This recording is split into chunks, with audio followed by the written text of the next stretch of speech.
मार महला में फूली छे केसर क्यारी, चलो तो दिखाऊं बिहारी। अति सुंदर बहुत अमोलक, अति सुंदर बहुत अमोलक, रंग रंगीली छे बारी, चलो तो दिखाऊं बिहारी। मार महला में फूली छे केसर कारी, चलो तो दिखाऊं बिहारी।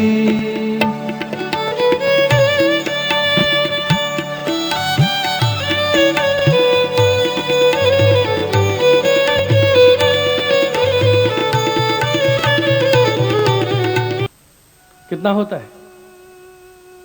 आजकल हमारे बच्चे इंग्लिश मीडियम पढ़ते हैं ना, उनकी हिंदी बहुत कमजोर है। मैंने कथा में पूछा है लव माने, तो एक बच्चा खड़ा होकर बोला मैं बताऊं लव माने प्यार करना। सब हंसने लगे। मैंने कहा बिल्कुल सही कह रहा है। सत्संग से प्यार करने में जो सुख है वो संसार से प्यार करने में थोड़ी है। ठीक है, कह रहा है। एक लव का समय बहुत अल्प समय है। संतों ने कहा है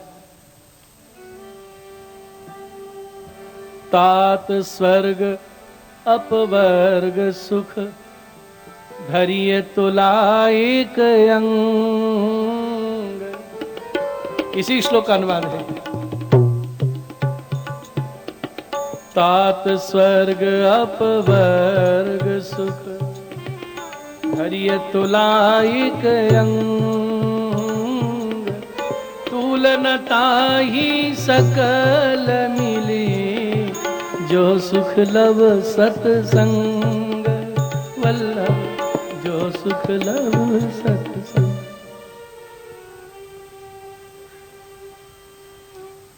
आज बड़ा दुख होता है हमारी वैष्णवों के घरों में। बड़ों की कृपा से ठाकुर जी तो विराज रहे हैं, जैसी बन रही है सेवा तो हो रही है, लेकिन सत्संग तिरोहित हो गया। पहले घर घर में सायंकाल भगवत वार्ता होती थी, ग्रंथों का वाचन होता था। कहां समय आज हमारे पास?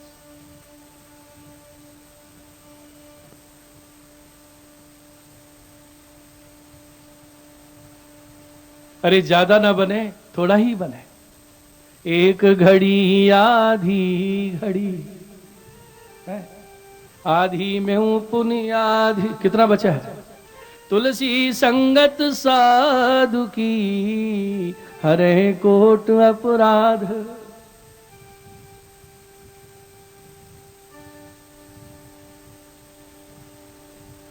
कथा आती है एक चोर किसी के घर में दिन में चोरी करके भाग रहा था। लोगों ने पकड़ लिया, अब वो छुड़ा के भगा। हल्ला मच गया, चोर आया चोर आया। आगे आगे चोर भाग रहा है, पीछे पकड़ने वाले दौड़ रहे हैं। चोर ने देखा अब तो पकड़ा गया तो पिटाई होगी, कहां छिपना चाहिए। भागते भागते चोर ने देखा है एक जगह भागवत कथा हो रही थी, ये बहुत बढ़िया जगह है छिपने की, और श्रोताओं के बीच में आके बैठ गया। भीड़ ज्यादा थी, पीछे ढूंढने वाले आए तो आपस में बोले भैया यहां चोर का क्या काम है? लगता है वो आगे निकल गया और चोर देख रहा है वो मुझे ढूंढने आए। ऐसे छिप के बैठ गया। वो तो निकल गए। ये चोर जीवन में पहली बार कथा में बैठा है। क्या भागवत कथा होती वो नहीं जानता। वो कथा सुनने के लिए भी नहीं आया है, वो तो छिपने के लिए आया है। लेकिन जब कोई मन की बात चल रही हो ना तो कान वहीं लग जाते। कथा में क्या प्रसंग चल रहा था? व्यासपीठ से शास्त्री जी श्याम सुंदर की रूप माधुरी का वर्णन कर रहे थे। भगवान श्री कृष्ण कैसे हैं? माथे पे हिरण को मुकुट धरावे, बीच में माणिक को जड़ाव है, पन्ना जड़े हैं, ऐसा सुंदर शीश फूल कतरा, कानन में कुंडल, गले में हीरन के आभूषण हैं, भुजबंद कड़े नुपुर धरा रखे हैं और नित नए श्रृंगार धराते हैं। कभी मुकुट, कभी टिपारा, कभी सेहरा, कभी कतरा, कभी मोर शिखा। नखसिक श्रृंगार का जब वर्णन करने लगे तो चोर ने बड़े ध्यान से सुना। ये कौन है जो इतने आभूषण हीरे जवाहरातों के धारण करते? यहां जाता हूं, चोरी करता हूं, पकड़ा जाता हूं, एक बार इनसे परिचय हो जाए और इनके घर में जाके चोरी करूंगा। भागवत जी की आरती हुई, सबको प्रसाद बांटा जा रहा था और वो चोर खड़ा होके आया, प्रणाम करके बोला, ये आपने किनका परिचय दिया है? श्री कृष्ण। कौन है, कहाँ रहते हैं? मुझे इनका एड्रेस लिखवा दीजिए, मैं इनसे मिलना चाहता हूं। देखा ये कौन आ, ठिकाना बताया। भैया इनका एक ठिकाना नहीं है, ये तो सब जगह विराजते। चोर ने देखा सब जगह रहते हैं, इतने संपन्न हैं, हर नगर में इनका अपना अलग मकान होगा, जहां जाते हैं अपने घर में ही उतरते हैं। महाराज कोई खास ठिकाना नहीं है जहां इनसे मिलना हो जाए? जब बार बार आग्रह किया तो उन्होंने पीछा छुड़ाने के लिए कह दिया, ब्रज में चले जाओ, ब्रज में मिलेंगे। देखो आया था छिपने के लिए और भगवान से मिलने की लालसा जग गई। जब प्रभु कृपा करते हैं ना, कैसे कृपा होती है। ब्रज में गया, लोगों से पूछ रहा है श्री कृष्ण कहां हैं? एक मंदिर में आरती हो रही थी, दर्शन किए। चोर ने कहा ये वो नहीं है, ये तो नकली आभूषण धारण किए हैं। मैंने तो सुना था वो हीरे जवाहरात के आभूषण धारण करते। सारे दिन भगवान को खोजता रहा। दूसरा दिन हो गया और उसने प्रतिज्ञा कर ली, जब तक मुझे श्री कृष्ण नहीं मिलेंगे मैं अन्य क्या जल भी नहीं पीऊंगा। एक दिन हुआ, 2 दिन बीते। ब्रजवासी बोले भैया अरे श्री कृष्ण रोज गैया चरावे जावे और मोर पंख गुंजा की माला धारण करें। तो चोर वन में आवाज लगा रहा है, हे कृष्ण मैं तुमसे मिलने के लिए बहुत दूर से आया हूं, 2 दिन से मैंने जल भी नहीं पिया है, और सुनो मेरे सामने आना तो वो सबरे हीरा के, माणिक पन्ना के आभूषण पहन के आना, मोरपिक्ष गुंजा माला धर के मत आना। जब हृदय में उसके रटन करते करते प्रेम जगने लगा, 2 दिन के व्रत से उसके सारे दोष समाप्त हो गए। तीसरा दिन हो गया। एक तो नाम की रटन, निराहार निर्जल और भगवत दर्शन की आरती, इन तीनों ने उसके जन्म जन्म के अंतरायों को भस्म कर दिया। मिलन की चाह तो हो, भगवान तो दर्शन देने के लिए तैयार है। और वो तो ये भी नहीं जानता कि श्री कृष्ण परब्रह्म है। उसे तो ये मालूम है कि बहुत सुंदर हैं, बढ़िया बढ़िया आभूषण धारण करते हैं। जब तीसरा दिन हो गया तो वन में क्या दर्शन हो रहे हैं? गायों के यूथ में श्याम सुंदर पधार रहे। बोलो कृष्ण कन्हैया लाल की जय। क्या लटकली चाल है, ऐसे सुंदर रत्नों के आभूषण हैं, वेणु धारण किए हुए हैं। चोर देख रहा है कितने सुकुमार हैं। आज मेरी बुद्धि को क्या हो गया? अरे छोटे बालक है, अभी डरा के धमका के सारे आभूषण छीन लूंगा, लेकिन मुझे ऐसा लग रहा है ये आभूषण धारण करके ही सुंदर लग रहे हैं। अगर मैंने इन आभूषणों को अलग कर दिया तो ये आभूषण मुझ पर खींचेंगे। भगवान के अंग स्पर्श का सुख मिल रहा था, लेकिन तूने हमें दूर कर दिया। अपलक नेत्रों से देख रहा है।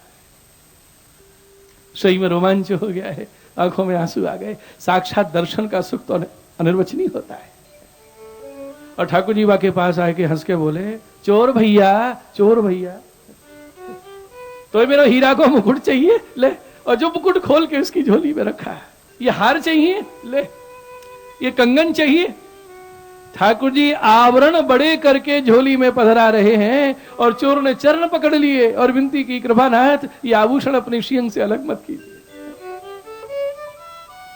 ये आभूषणों से आपकी शोभा नहीं है, आपके श्रीअंग में आभूषण शोभा पाते, इनका स्थान यही है। बस मुझे ऐसी दर्शन देते रहिए। अरे मेरी बुद्धि में ये कैसा खोट आ गया है, मैं आपसे आभूषण छीनना चाहता हूं। खूब रोया, आंसुओं से चरण भिगो दिए ठाकुर जी। तो भगवान बाबू की चिबुक उठाए के बोले, चोर भैया, तो 3 दिन से तुम वो बुला रहे हो, कहाँ चाहिए? ये आभूषण नहीं चाहिए? कुछ नहीं चाहिए, तो तेरी इच्छा हो सो मांग। देखिए, जब भक्ति आ जाती है ना, तो ज्ञान विवेक भी पैदा हो जाता है, वैराग्य भी जग जाता है। चोर ने भगवान से विनती करी, 3 दिन तक तड़फायो है, आज दर्शन दिए, बस एक ही प्रार्थना है कि जब भी मुझे दर्शन की इच्छा हो, एक बार नाम का उच्चारण करूं, मुझे दर्शन दे दिया करो। ठाकुर जी हंस के बोले, तेने तो बड़ी कीमती चीज मांग ली थी।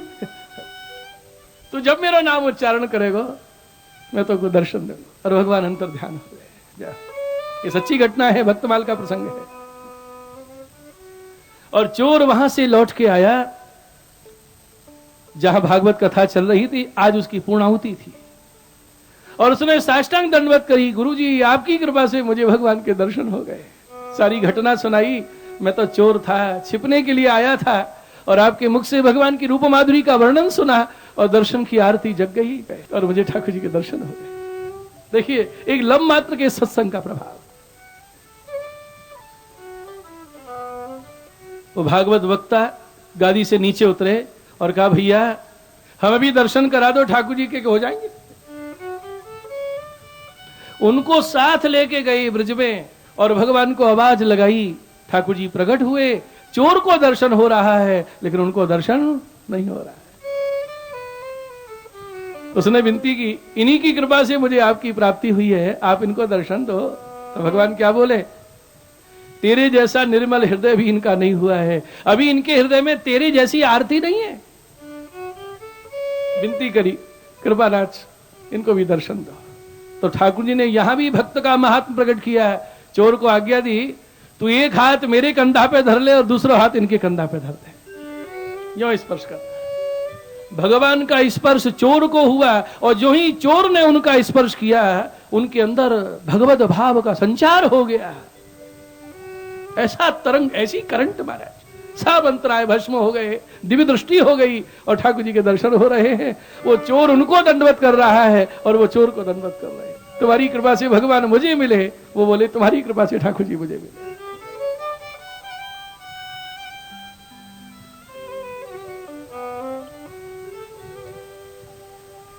एक लव मात्र के लिए भी सत्संग में यदि कोई बात लग जाए, हमारा जीवन बदल दे, यही सत्संग का फल है।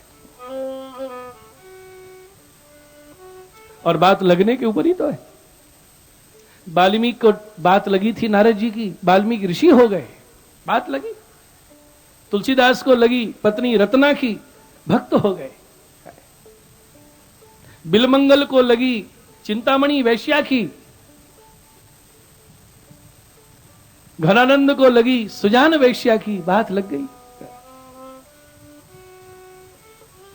ऐसी है सत्संग की महिमा।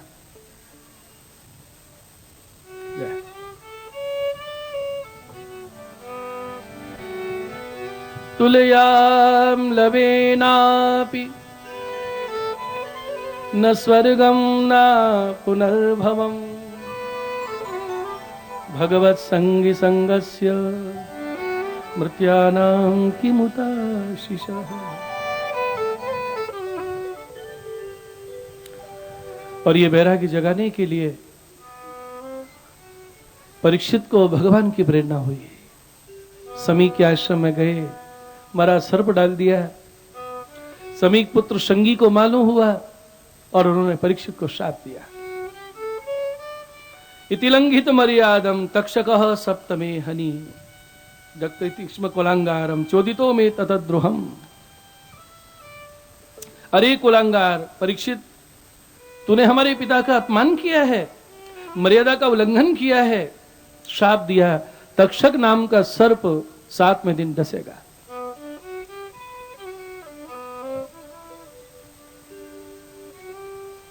श्राप के समय भी भगवान की प्रेरणा शक्ति कार्य कर रही है।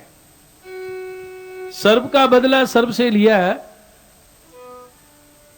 तो संगी ने ये क्यों नहीं कहा इसी समय तक्षक सर्प डसे है?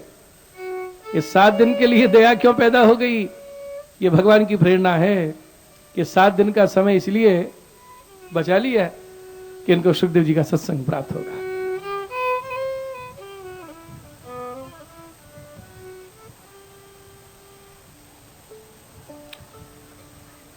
शमीक ने संगी से कहा, बेटा तुमने अच्छा नहीं किया, परीक्षित जैसा महान भक्त कौन होगा।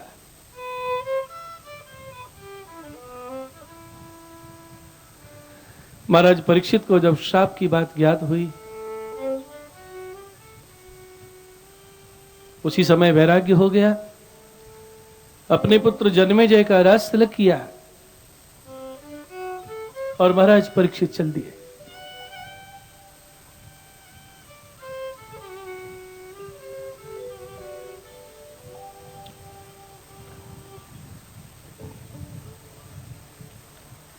कहां पधारे?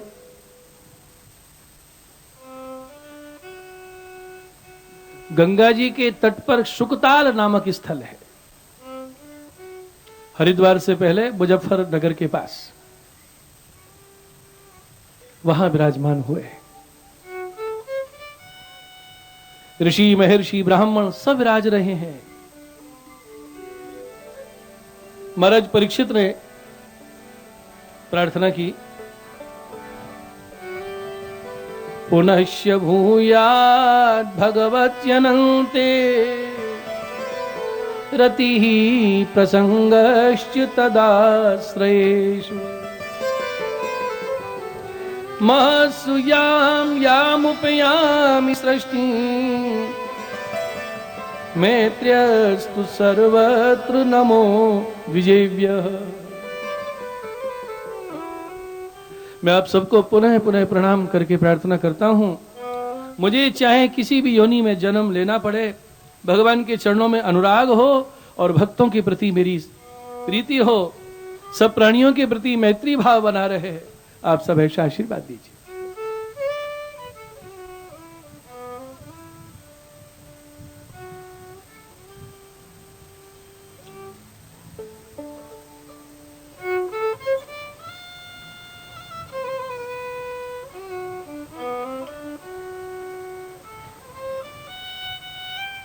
आचार्य शरण आज्ञा करते हैं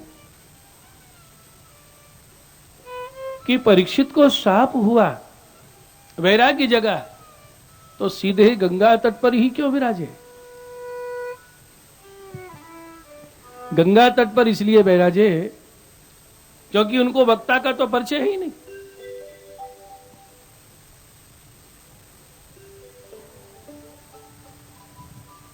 गंगा जी के तट पर बैठे, मानो गंगा जी से कह रहे हैं, आप अपने पति से कहो। परीक्षित बैठे और नदियों के पति कौन है? सागर। नदी नाम सागर पति ही, नदियों के पति सागर हैं। इसलिए यमुना जी नदी नहीं है, क्योंकि सब नदियां सागर से मिलती हैं और यमुना जी कृपा जलधि संसृते मम मनः सुखं भावय। नदियों के पति समुद्र हैं और यमुना जी के पति श्री कृष्ण है।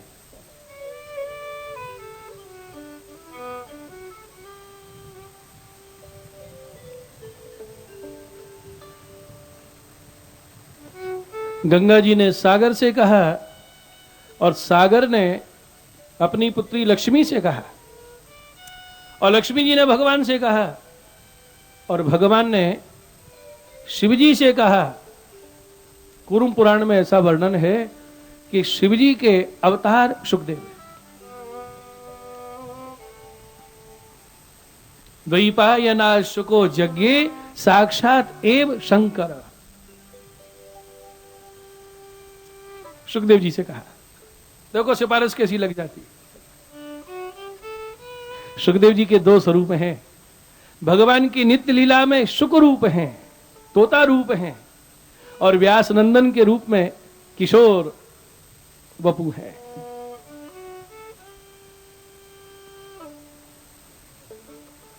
किशोर अवस्था में मनुष्य रूप में है और शुकदेव जी तोता रूप में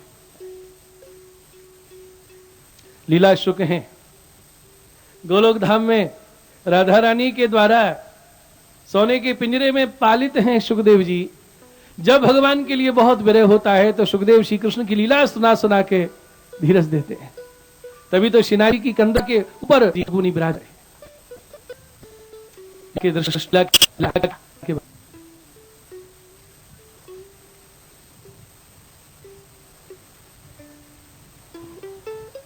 अमेरिका में मुझसे एक ने प्रश्न किया है कि भारतवर्ष की सबसे बड़ी विशेषता आपको क्या लगती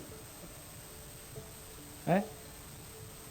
हमारे यहां देखिए, सबके पास कार है, पति के पास, पत्नी के पास, बच्चों के पास अपनी अपनी कार से सब जाते हैं। भारत तो बहुत पिछड़ा हुआ है। मैंने कहा बुरा मत मानिए, आप सबके पास कार है और हमारे देश में संस्कार है। ये बहुत बड़ा धन है। लेकिन आपको सबसे बड़ी विशेषता क्या लगती है? मैंने कहा भारत की क्या क्या विशेषताएं सुनाएं। अरे जहां भगवद लीला के, भगवद कथा के वक्ता कौन है? कृष्ण कथा के वक्ता सुखदेव जी तोता हैं, पक्षी हैं, और रामायण राम कथा के वक्ता कागभूषुंड जी कौवा हैं। मैंने कहा जहां कौवे और तोता कथा सुनाते हैं, जहां के पक्षी ऐसे भक्त हैं, तो वहां के ऋषि मुनि कैसे होंगे, वहां के भक्त कैसे होंगे, वहां के संत कैसे होंगे। सुखदेव जी का लीला में स्वरूप शुक है, तोता है, और व्यास नंदन स्वरूप में भूतल पे दर्शन देते हैं। बोलिए सुखदेव जी महाराज की जय। उसी समय सुखदेव जी वहां प्रकट हो गए। तत्राभवत्, अभवत का एक अर्थ होता है प्रकट हो जाना। वही तत्राभवत् भगवान व्यास पुत्रो यदृक्षया गामट मानो नपेक्ष अलक्ष्य लिंगो निज लाभ तुष्टो व्रतस्य बालैरवधूत वेश। स्वेच्छा से विचरण करते हुए मानो वहीं प्रकट हो गए हैं। वर्ण आश्रम धर्म के वाहे चिन्हों से रहित हैं, आत्मानंद में ही निमग्न है। बच्चों ने, स्त्रियों ने घेर रखा है, जिनके अंदर कोई विकार ही पैदा नहीं होता है, अवधूत हैं। सुखदेव जी महाराज पधारे हैं। 16 वर्ष की किशोर अवस्था है, सुंदर मुखार बिंद घुंघरारी अलकावली। जहीं सुखमुनि का दर्शन किया, सब ऋषि मुनि खड़े हो गए। पिता व्यास जी खड़े हो गए, व्यास जी के गुरु नारद जी खड़े हो गए। सबने सुखमुनि के चरणों में वंदन किया। बोलो सुखदेव जी महाराज की जय।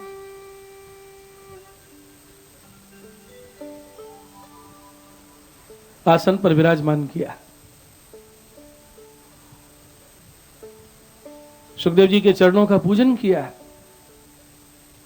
महाराज परीक्षित ने प्रार्थना की, आप जैसे महापुरुषों के स्मरण मात्र से हम जैसे गृहस्थ पवित्र हो जाते हैं, लेकिन फिर जिनको दर्शन का, स्पर्श का, पाद प्रक्षालन का अवसर मिल जाए, उनके भाग का तो कहना ही क्या है। येषां संस्मरणात् पुंसां सद्यः सुज्यन्ति वै ग्रहाः किं पुनर्दर्शन स्पर्श पाद शौचासनादिभिः। बोलिए व्यास नंदन भगवान की।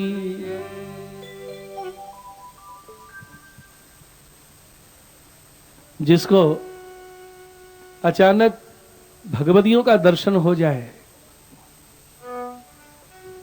भगवदी सत्संग प्राप्त हो जाए, ये भगवान की पूर्ण कृपा है। श्री सूरदास जी महाराज वर्णन करते हैं कि ठाकुर जी जब आपके ऊपर पूर्ण कृपा की वर्षा करते हैं, तो घर बैठे किसी भगवान जब बिना बुलाए पधारे। हमारे यहां तो इसको परम फल माना है। आपने बुलाना नहीं दिया है और वैष्णव आ जावे, राजभोग सरे, आप अपनी पातर की तैयारी कर रहे हो और वो प्रसाद कोई भगवती ले ले में। आज ठाकुर जी अरोगे।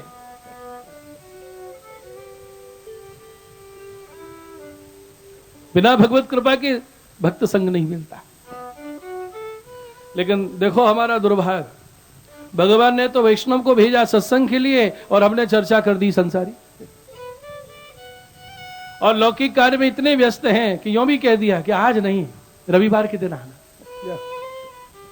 हो गई छुट्टी। सूरदास जी कहते हैं, जा दिन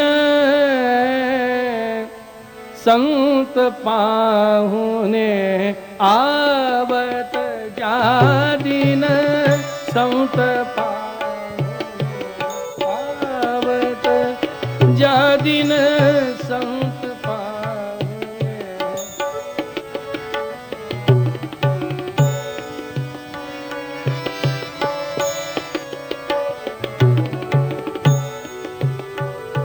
जिस दिन भक्त पाहुने बन के घर पधारते हैं,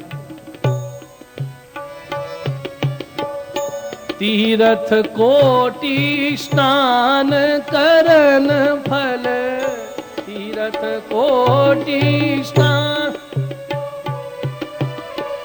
दर्शन ही ते पावत, जा दिन दर्शन ही ते पावत, जा दिन संत पाहुने आवत। करोड़ों तीर्थों का फल दर्शन मात्र से प्राप्त हो जाता है।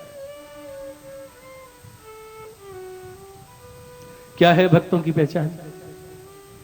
प्रफुल्लित बदन रहत निस दिन प्रति, प्रफुल्लित बदन, प्रफुल्लित बदन रहत निस दिन प्रति, चरण कमल चित लावत, लावत चरण कमल चित लावत, चरण कमल चित लावत। जिसका चित्त भगवत चरणारविंद में सदा लगा रहता है, उसका मुख कमल की तरह खिला रहता है। वैष्णवों का मुंह लटका नहीं मिलेगा कभी। आज क्या हो गया, बस आज बहुत टेंशन है, ये भक्तों की पहचान ही नहीं है।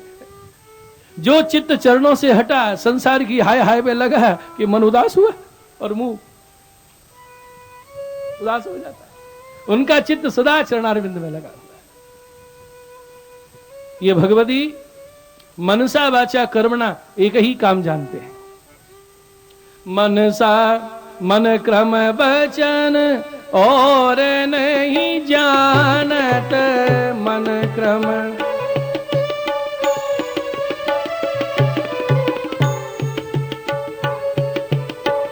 मन क्रम वचन और नहीं जानत। और दूसरा काम नहीं जानते। जब भगवती मिलते हैं, इनको तो एक ही काम आता है, क्या?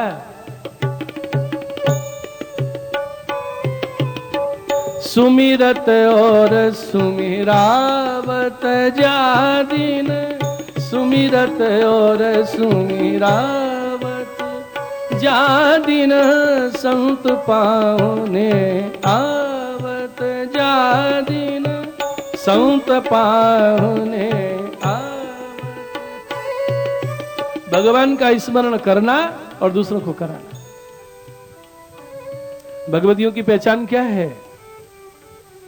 जिनके दर्शन करते ही भगवान की स्मृति हो जाए, उनको देखते ही भगवत चर्चा की इच्छा हो, दूसरी बात पैदा ही ना हो मन में। ये भगवतियों के लक्षण है। भगवदीय दीय तदीय ये उपसर्ग है। भगव भगव, भ माने भगवान, ग माने गुरु और वा माने वैष्णव, तीनों में जिसकी समान निष्ठा है। भगवान गुरु में विराज रहे हैं और गुरु के हृदय में भगवान है, वो गुरुदेव वैष्णव में विराज रहे हैं, तीनों को दर्शन कर रहा है। जिसकी भगवान में, गुरु में और वैष्णव में अनन्य निष्ठा है, वो भगवती है। तीनों को अलौकिक जानता है, तीनों के प्रति लौकिक बुद्धि नहीं है, वो भगवती है। सदा स्मरण करना और दूसरों को स्मरण कराना। जिसके हृदय में ठाकुर जी विराज जाते हैं, उसके दर्शन में भगवान का दर्शन होता है। तादृशी ही भगवत सदृशः स तादृशी। भक्तों में भगवान विराजते हैं, लेकिन हमारी दृष्टि तो बाहर स्वरूप का दर्शन करती है ना। परमानंद जी ने तरीका बताया है भक्तों की पहचान का। ऊपर का वेश तो हम देखते हैं, माला तिलक मनोहर बानो त्रिभुवन के उजियारे, आए मेरे नंद नंदन के प्यारे, ये तो बाह्य वेश है। परमानंद जी कहते हैं जरा भीतर भी झांकना सीखो कि अंदर क्या है। हृदय कमल के मध्य विराजत श्री ब्रजराज दुला। जिस दिन हमारी दृष्टि ये पहचानने लग जाएगी कि इनकी अखियों में गिरधर विराज रहे हैं, हृदय में भगवान विराज रहे हैं, भगवतियों की पहचान हो जाएगी।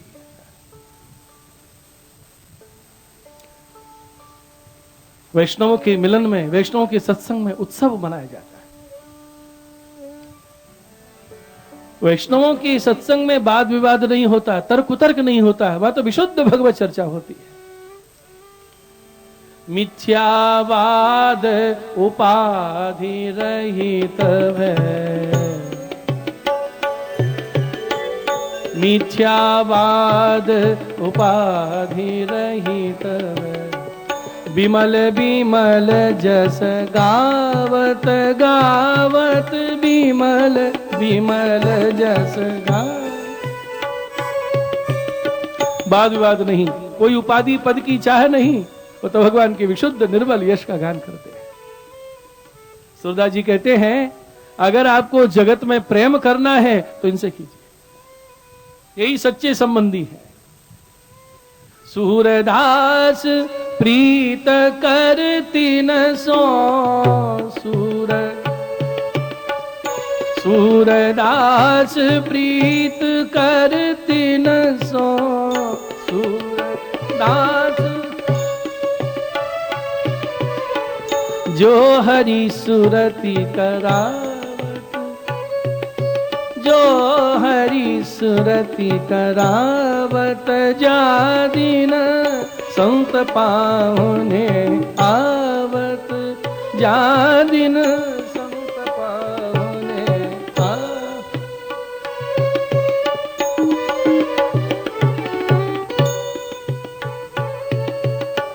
तीर्थ कोटि स्नान करन फल, तीर्थ कोटि स्नान करन फल, दर्शन ही ते पावत, जा दिन दर्शन ही ते पावत, जा दिन संत पाहुने, संत पाहुने, संत पाहुने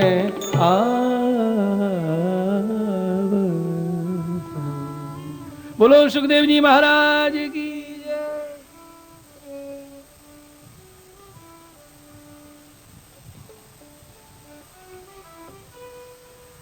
वंदन किया, पूजन किया,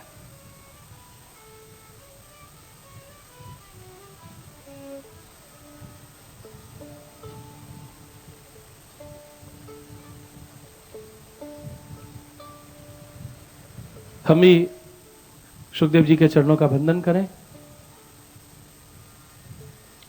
बोलिए व्यास नंदन भगवान की जय।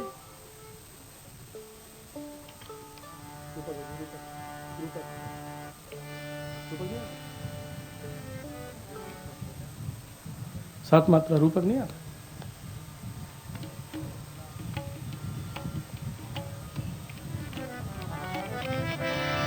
सोलस वर्ष किशोर मूर्ति, सोलस वर्ष किशोर मूर्ति, श्याम वरण दिगंबरम, श्याम वरण दिगंबरम।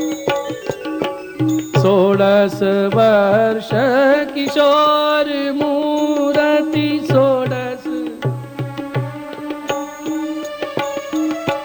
श्याम वरण दिगंबरम, श्याम वरण दिगंबरम। घूंगर वारे केस झलके, घूंगर सब बोलिए। शुकमुनि चरण प्रणाम्यहम् शुकमुनि चरण प्रणाम शुकमुनि चरण प्रणाम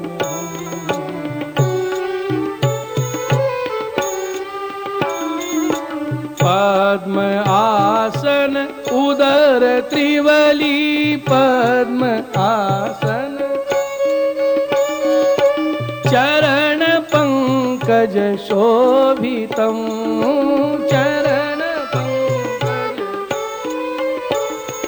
आजानुभुज मुस्कात मुख सो आजानुभुज शुकमुनि चरण प्रणाम्यहम् शुकमुनि चरण गूढ़ जत्रु विशाल उर छवि गूढ़ जत्रु विशाल नाभि गंभीर विराजितम्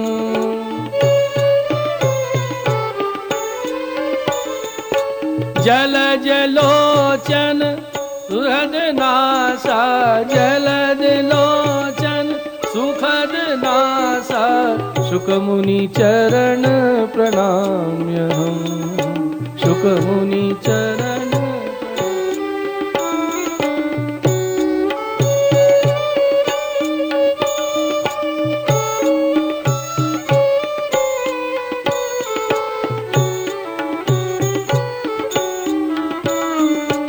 व्यास नंदन जगत वंदन व्यास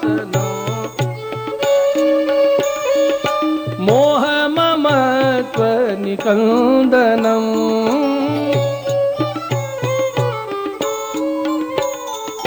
काम क्रोध मद लोभ न जिन में काम क्रोध शुकमुनि चरण प्रणाम्यहम् शुकमुनि चरण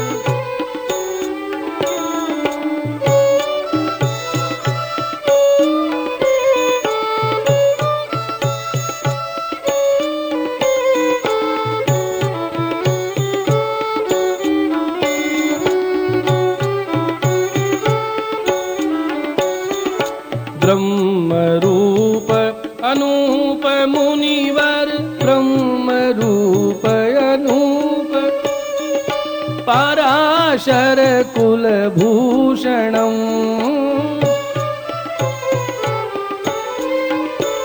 श्री कृष्ण चरित पुनीत वर्णत कृष्ण चरित शुकमुनि चरण प्रणाम्यहम् शुकमुनि चरण प्रणाम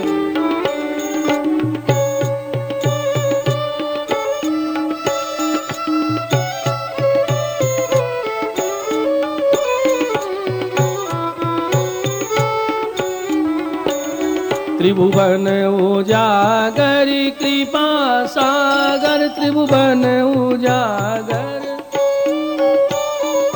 द्वंद्व संकट मोचनम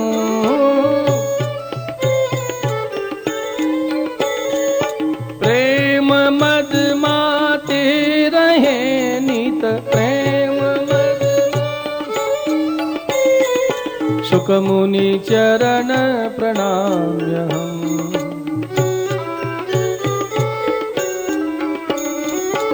निरालंब निह भरम निसदीन निरालंब निह भरम निस स्थिर बुद्धि निकेतनम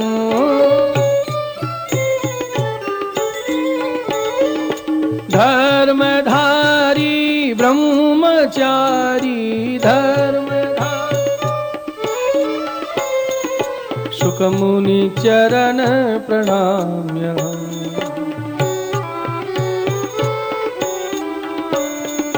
पतित पावन भ्रमण शावन पतित पावन शरणागत सुखदायकम् मायाजीतं गुणातीतं माया शुकमुनि चरण प्रणाम्यहम् शुकमुनि चरण प्रणाम्यहम् 16 वर्ष किशोर मूर्ति 16 वर्ष किशोर श्याम वरण दिगंबरम घुंगर वारे केस झलके घुंगर शुकमुनि चरण प्रणाम्यहम् शुकमुनि चरण प्रणाम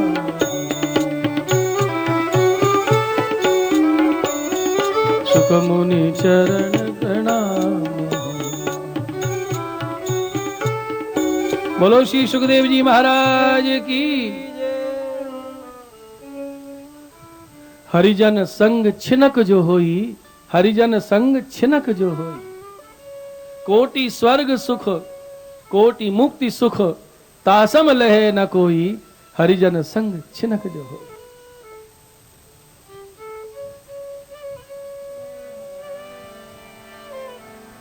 महाराज परीक्षित ने प्रार्थना की, अतः प्रक्षामि संसिद्धिं योगिनां परमं गुरुं पुरुषस्येह यत्कार्यं म्रियमाणस्य सर्वथा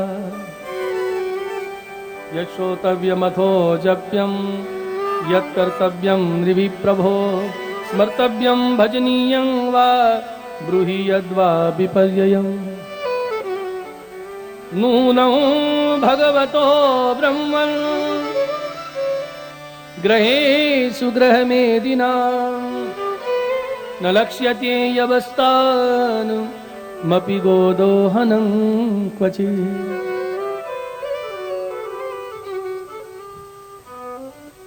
आप योगियों के भी परम गुरु हैं भगवान। किसी गृहस्थ के घर में तो आप पधारते ही नहीं हैं और गाय दोहन में जितना समय लगता है उससे ज्यादा आप कहीं ठहरते नहीं हैं। मेरी एक प्रार्थना है, पुरुषस्येह यत्कार्यं म्रियमाणस्य सर्वथा, जो पुरुष सर्वथा मरणासन्न है, जिसकी मृत्यु निकट है, उसे क्या करना चाहिए?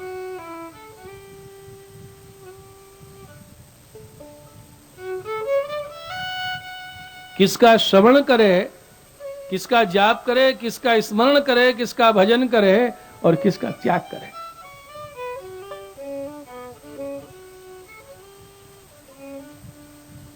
ये परीक्षित की जिज्ञासा है और यहां प्रथम स्कंद पूर्ण हो रहा है। प्रथम स्कंद का विषय है अधिकार लीला और द्वितीय स्कंद का विषय है साधन लीला।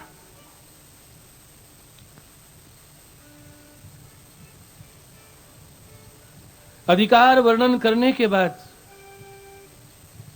तत्त अधिकारी के साधनों का निरूपण किया है।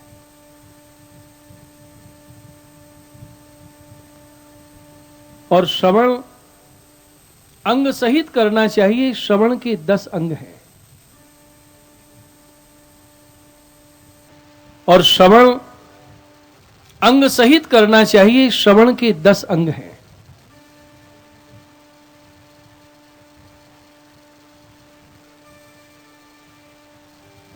द्वितीय स्कंद का विषय है साधन लीला।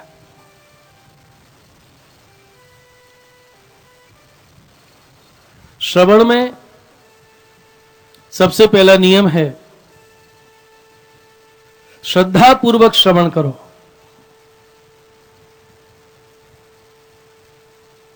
और दूसरी बात है जो कुछ हम श्रवण कर रहे हैं उसका यथाशक्ति ध्यान करें, अपने चित्त को श्रवण विषय पर केंद्रित करें।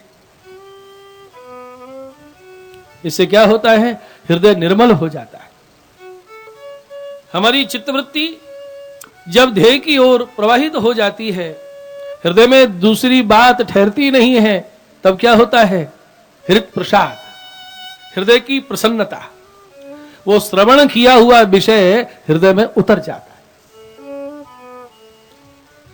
चित्त एकाग्र चित्त हो जाता है, और उसके बाद हृदय में चिंतन का अवतरण होता है, मनन किया जाता है।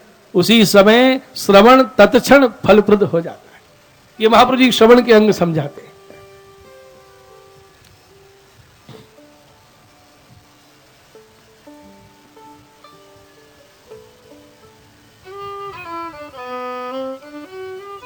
द्वितीय स्कंद से सुखदेव जी महाराज की वाणी प्रारंभ हो रही है, और देखिए ये दोनों कैसे वक्ता श्रोता हैं। सुखदेव जी को माता के गर्भ में ही भगवान का साक्षात्कार हो गया, समाधिस्थ हो गए। व्यास जी ने कहा बेटा बाहर पधारो, माता को श्रम हो रहा होगा। तो सुखदेव जी बोले पिताजी बाहर आऊंगा तो माया लग जाएगी, भीतर ही अच्छा भजन हो रहा है। जिनको गर्भ में ही दर्शन हो रहे हैं। और परीक्षित, सुबह आपने कथा में सुना, गर्भ रक्षा के बहाने भगवान उत्तरा के गर्भ में पधारे और परीक्षित को दर्शन दिया। भागवत के वक्ता श्रोता कोई साधारण है? अरे जन्म क्यों मिला है? भगवत प्राप्ति के लिए। और जिनको जन्म से पूर्व गर्भ में ही दर्शन हो गए, अब क्या बाकी बचा? क्या कार्य करना बाकी रह गया है? तो उसका समाधान यह है कि गर्भ में भगवत दर्शन के बाद सुखदेव जी भागवत कथा सुनाना चाहते हैं, और परीक्षित दर्शन करने के बाद भागवत कथा सुनना चाहते हैं। माने भगवत दर्शन के बाद भी भक्तों को सुख देने वाली है भगवत कथा।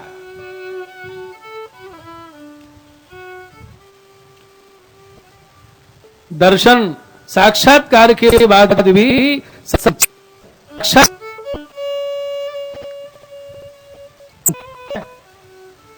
एक बार श्रीनाथ जी कुमंदा जी के पास आए और गोदी में लिपट गए और बोले कुमना एक बात बता, तू आजकल बहुत उदास रहे, क्या बात है? तो कुमंदा जी क्या बोले, कृपानाथ आप तो मेरे मन की जानो, सत्संग को लाभ नहीं मिले, यहां से मेरा मन उदास है, किसी भगवती का सत्संग नहीं मिल रहा है। तो श्रीनाथ जी आज्ञा किए, कुमना एक बात बता, सत्संग को फल तो मैं हूं और मैं सदा तेरे संग रहूं, संग खेलूं, लीला को दर्शन कराऊं, अभी तो सत्संग की चाह है। तो कुमंदा जी ने क्या उत्तर दिया, कृपानाथ भगवदियों के सत्संग के बिना आपके स्वरूपानंद का अनुभव नहीं होता। आस्वादन, पका हुआ आम का फल कोई दे दे और उसका दर्शन करो, खूब हाथ फेरो, हृदय से लगाओ, इसमें आनंद तो है, लेकिन ज्यादा आनंद किसमें है? जब आम के रस को स्वाद लिया जाए। ये भगवत रस का आस्वादन अधिकारी भगवदियों के सत्संग में ही प्राप्त होता है। सत्संग में जो परस्पर आस्वादन का विषय है वो रस तत्व श्री कृष्ण ही है। तब श्रीनाथ जी आज्ञा की, कुमना तेरा मेरा स्वरूप निकी भाई सु जान्यो है, जा तेरे घर में भगवती पुत्र हो, तेरा मुख पूर्ण होगा। और श्रीनाथ जी की कृपा से चतुर्दास जी भगवती हुए। दोनों पिता पुत्र अंतरंग भगवत चर्चा करते थे। तो भगवत दर्शन साक्षात्कार के बाद भी सत्संग चाहिए। श्री महाप्रभु जी स्वयं विराग्नि, वैश्वानर, मुखावतार, युगल अवतार, दमला बड़ी बार भई है, कछु भगवत चर्चा ना भई। प्यास लगी है जैसे परस्पर चर्चा होती है, बड़ी बार भई है। यह है सत्संग। जिसने एक बार इसका आस्वादन किया है वो जानता है। तो परीक्षित दर्शन के बाद कथा सुनना चाहते हैं और सुखदेव जी दर्शन के बाद कथा सुनाना चाहते हैं। और भगवान हमेशा भक्तों की रक्षा करते हैं। तो श्राप के समय परीक्षित की रक्षा क्यों नहीं की? पहले तो उत्तरा के गर्भ में पधार के ब्रह्मास्त्र से रक्षा की। भगवान कहते हैं मेरे भक्त को कोई असुर सताता तो मैं उसका संहार कर देता, कोई और बाधा होती उसको समाप्त कर देता है। मेरे भक्त परीक्षित की मृत्यु का कारण न कोई असुर है, कोई नहीं। मेरे भक्त की मृत्यु का कारण है शृंगी ऋषि का अमोघ श्राप। और श्राप न तो कोई हथियार है। श्राप क्या है? श्राप तो वाणी है, शब्द है। भगवान ने देखा है मेरे भक्त की मृत्यु का कारण श्राप शब्द है। इस श्राप शब्द के कारण परीक्षित की 7वें दिन मृत्यु होगी।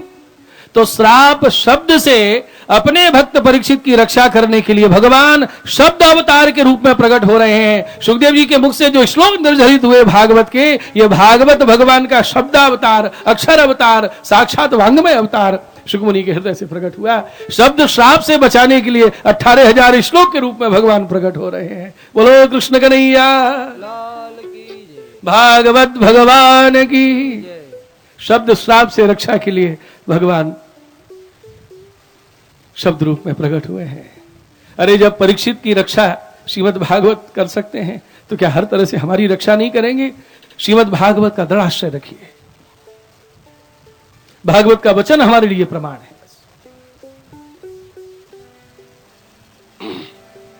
बोलिए भागवत भगवान की।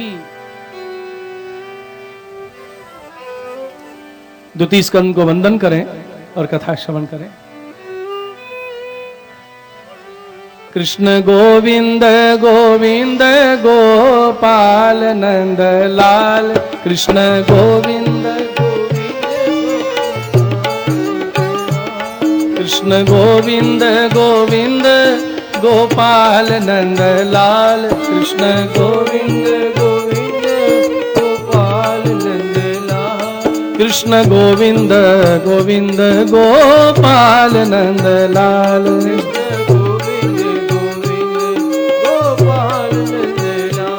कृष्ण गोविंद गोविंद गोपाल नंद लाल। कृष्ण गोविंद गोविंद गोपाल नंद लाल। कृष्ण गोविंद गोविंद गोपाल नंद लाल। कृष्ण गोविंद गोविंद सब बोलिए। कृष्ण गोविंद गोविंद गोपाल नंद लाल। कृष्ण गोविंद गोविंद गोपाल नंद लाल। कृष्ण गोविंद गोविंद गोपाल नंद लाल। कृष्ण गोविंद गोविंद गोपाल नंद लाल। हे गोपाल नंद लाल गोपाल नंद लाल। गोपाल नंद लाल गोपाल नंद लाल। गोपाल नंद लाल गोपाल नंद लाल।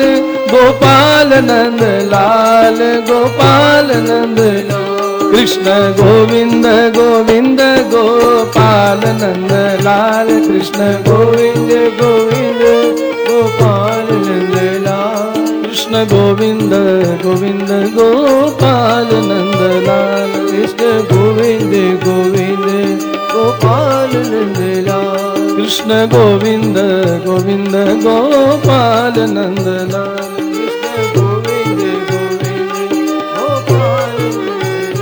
हे गोपाल नंद लाल गोपाल नंद लाल। गोपाल नंद लाल गोपाल नंद लाल। गोपाल नंद लाल गोपाल नंद लाल। गोपाल नंद लाल गोपाल नंद लाल। कृष्ण गोविंद गोविंद गोपाल नंद लाल। कृष्ण गोविंद गोविंद गोपाल नंद लाल। कृष्ण गोविंद गोविंद गोपाल नंद लाल। कृष्ण गोविंद गोविंद गोपाल नंद लाल। कृष्ण गोविंद गोविंद गोपाल नंद लाल। कृष्ण गोविंद गोविंद गोपाल नंद लाल। गोपाल नंद लाल गोपाल नंद लाल। गोपाल नंद लाल गोपाल नंद लाल। गोपाल नंद लाल। कृष्ण कन्हैया लाल की। प्रथम स्कंद और द्वितीय स्कंद ये दोनों ठाकुर जी के युगल चरणार बिंद है। श्रीनाथ जी के शीश चरण है।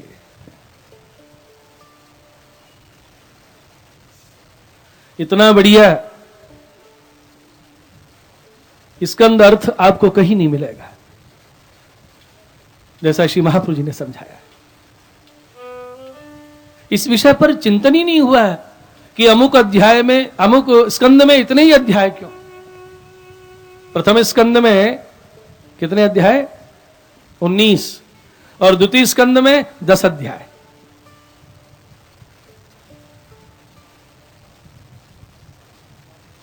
प्रथम स्कंद भगवान का बाम चरण है और द्वितीय स्कंद भगवान का दायां चरण है। ये दोनों भगवान के श्री चरणारविंद है। तो बाएं चरण में 19 अध्याय और दाएं चरण में 10 अध्याय। तात्पर्य क्या है?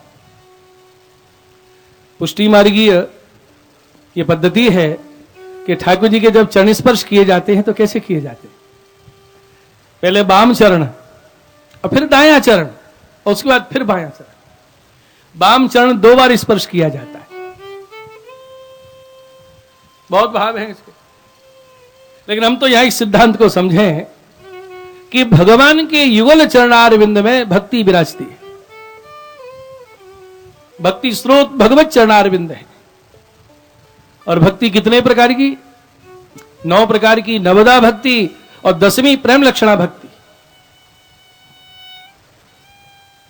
10 भक्ति। और ये द्वितीय स्कंद के 10 अध्याय। लेकिन प्रथम स्कंद में 19 क्यों है? देखिए, जब तक प्रेम लक्षणा भक्ति सिद्ध नहीं हो जाती, नवदा भक्ति साधन भक्ति है। और प्रेम लक्षणा भक्ति की सिद्धि के बाद पुनः नवदा भक्ति का जो क्रम प्रारंभ होता है, वह श्रवण कीर्तन स्मरण आदि सब फल रूप बन जाते। तो 9 नवदा भक्ति साधन भक्ति, 10वीं प्रेम लक्षणा भक्ति, ये 10 हो गई। और उसके बाद पुनः, क्योंकि बाम चरण 2 बार स्पर्श किया जाता है, तो वो फल रूपा जो नवदा भक्ति का दान करने वाले बाम चरणारविंद है। तो 10 और 9 19 अध्याय प्रथम स्कंद में और 10 अध्याय द्वितीय स्कंद। ऐसा खुलासा कहीं मिलेगा? इसलिए ये विषय सुनते समय हमें ये विचार करना चाहिए कि अगर भक्ति चाहिए तो भक्ति आपको और कहीं नहीं मिलेगी। भक्ति भगवान के चरणारविंद में विराजती है। इसलिए ज्यादा ना बने, नित्य चरण स्पर्श का आग्रह रखिए सेवा में, अगर आपको भक्ति की इच्छा है तो।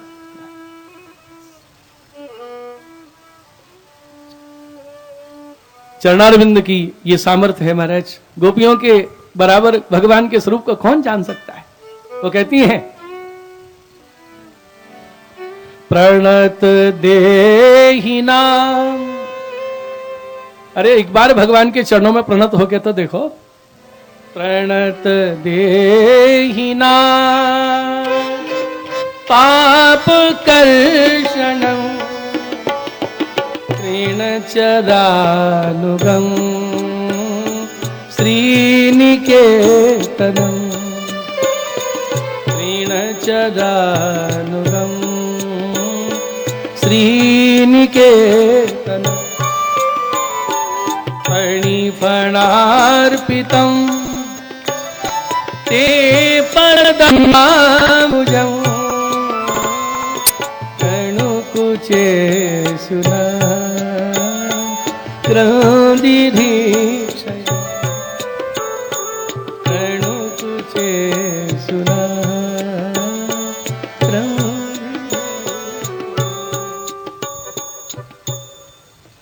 चरण स्पर्श। आप स्पर्श करोगे तो ये चरणारविंद में विराजमान भक्ति आप में प्रवेश करेगी। ये चरण पापों को तो खींच लेते हैं और भक्ति का दान करो। दो कार्य है श्री चरणों के, इसलिए चरण स्पर्श का आग्रह नित्य रखिए। ये शरीर को आप स्नान तो रोज कराते हो ना? बोलो, स्नान तो रोज करते हैं। तो एक नियम बना लीजिए कि स्नान करना माने ठाकुर जी की सेवा में जाना। स्नान होता ही सेवा के लिए है।